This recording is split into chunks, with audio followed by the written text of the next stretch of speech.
In the shadow of a looming storm, a Chinese vessel cuts through contested waters, ignoring warnings, testing defenses.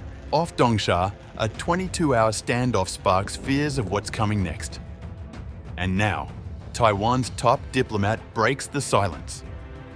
China is preparing to invade. Is this the countdown to war, or a final cry for help?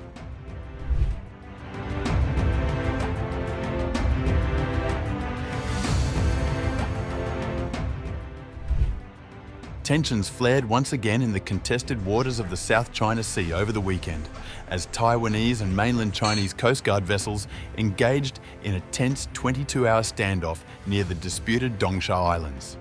The incident began on the afternoon of August 2nd, when Taiwan's Coast Guard administration detected a Chinese Coast Guard vessel, designated 3102, sailing southwards towards the Dongsha Island group, territory administered by Taiwan, but also claimed by Beijing. According to the Coast Guard administration, the vessel was first spotted at approximately 2:50 p.m., about 28.1 nautical miles northwest of Dongsha Island. It appeared to be on a trajectory that would bring it within Taiwan's controlled waters. The Chinese vessel was first spotted around 2:50 p.m. on August 2nd, approximately 28.1 nautical miles northwest of Dongsha Island. Repeated radio calls ordering the Chinese ship to turn away reportedly went unheeded.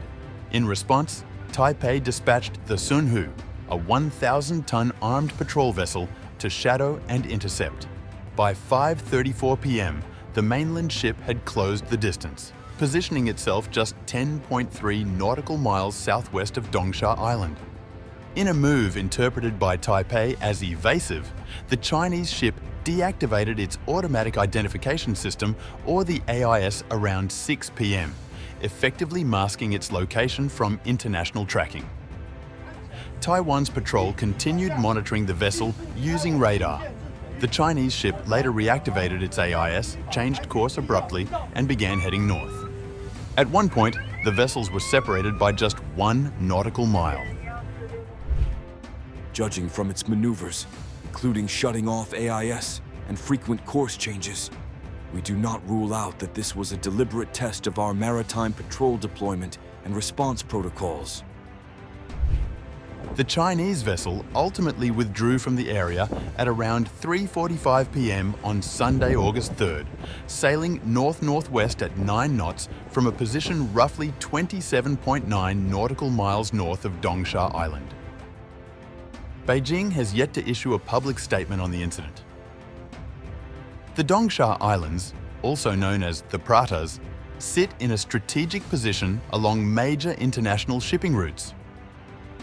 While the islands remain uninhabited except for a small Taiwanese military and Coast Guard presence, they are increasingly becoming a flashpoint for maritime friction between Taipei and Beijing. Taiwanese officials have reiterated their commitment to defending their maritime territories and called on international partners to support stability in the region.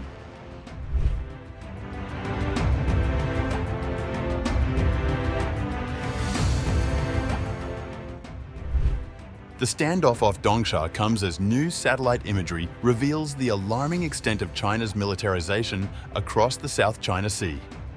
Images released by the Asia Maritime Transparency Initiative, or the AMTI, depict a sprawling, fortified network of Chinese military infrastructure on Mischief Reef, one of the largest artificial islands in the Spratly Archipelago.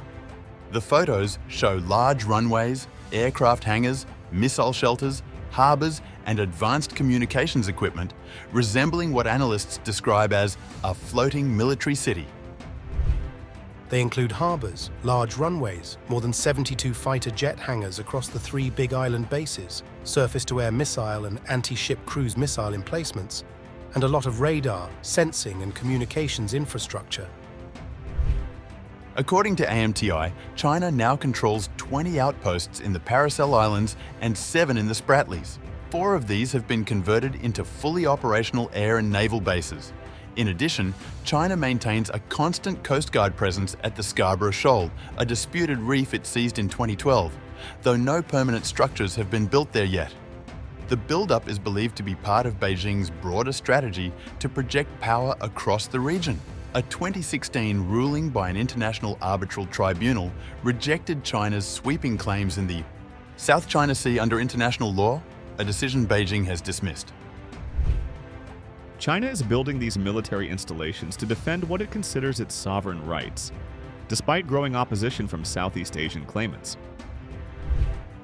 In May this year, China landed long-range H-6 bombers on Woody Island in the Paracels, marking their first known deployment in the region since 2020.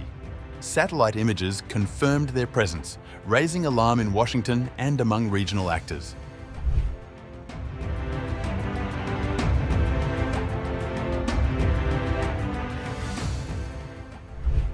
As maritime confrontations increase and military deployments grow, a top Taiwanese diplomat has issued a stark warning to the international community.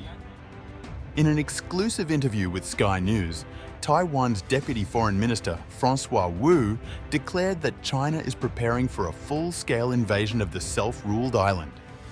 China is preparing to invade Taiwan. The interview, part of a 25-minute special report titled "Is Taiwan Ready for a Chinese Invasion?" by British journalist Helen Ann Smith, explored Taiwan's military preparedness and the potential fallout of a conflict with China.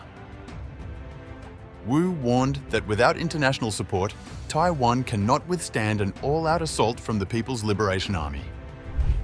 Taiwan alone, facing China. We will never be ready. It's not possible. China is so big, so huge. He added that losing Taiwan would not only be catastrophic for the island's 23 million residents, but could destabilize the entire global economy, particularly because of Taiwan's dominance in the semiconductor industry. If one day China takes Taiwan, of course it will be very bad for Taiwan. Maybe we will be destroyed, but the modern world that we are living in now will also disappear. Taiwan is currently producing between 8,000 and 10,000 drones annually, far short of the 180,000 per year target set for 2028. Meanwhile, incursions into Taiwan's air defense identification zone have increased markedly since President William Lai took office last year. In an unprecedented move, the PLA deployed both its active aircraft carriers to the Western Pacific earlier this year. Wu stressed Taiwan's dependence on US support to deter Chinese aggression. Americans have also given us a lot when in 1996 we had the missile crisis. Now the US military is trying to maintain regional stability and democracy to protect not only the semiconductor industry, but US-Taiwan national interests. He ended with a pointed remark aimed at US President Donald Trump.